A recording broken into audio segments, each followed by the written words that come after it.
10/10. Mantap kebenaran, musuh kejahatan, kekasih kebenaran. Filem Papa Zola The Movie, pengarahnya Encik Nizam Razak. Rating dia 10/10. Memang terbaik. Watak Papa bukannya lawak semata. Elemen sedih, kecewa dan gembira. Jalan cerita sangat-sangat best, difahami oleh umum. Kanak-kanak pun boleh tengok, orang dewasa pun memang patut tengok. Watak Papa ni membawakan kita, para penonton, ketua keluarga terutamanya, touching bila tengok kesungguhan Papa demi mencari rezeki dan tunaikan hasrat anaknya Pipi. Dari segi soundnya sememangnya tidak mengecewakan. Rasa suasananya serasi. Sudut animasinya memang mantap gila. Semakin cantik animasinya, plot twist je memang tak terjangkau. Terbaik Monster. Jadi Mai bagi 10/10. Kalau ada 100 boleh bagi 100. Dulu Mai tak suka pun watak Papa Zola ni, sangat benci. Tapi Monster berjaya mengubahkan persepsi Mai. Mai sangat suka dengan watak Papa Zola The Movie ini. Kesimpulan, filem Papa Zola The Movie karya yang sangat terbaik. Bukan sahaja dalam kalangan kanak-kanak, bapa-bapa dan seluruh keluarga peringkat dewasa pun suka tengok filem Papa Zola The Movie ini. Mai suggestkan semua orang tengok Papa Zola The Movie ini. Ajak beramai-ramai, tengok bersama-sama keluarga. Penuhi panggung wayang. Jangan tengok cetak rompak. Support filem lokal kita. Terbaik Monster, musuh kejahatan, kekasih kebenaran.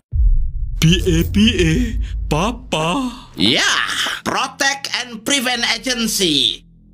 Protect and prevent daripada apa? Dari serangan makhluk asing.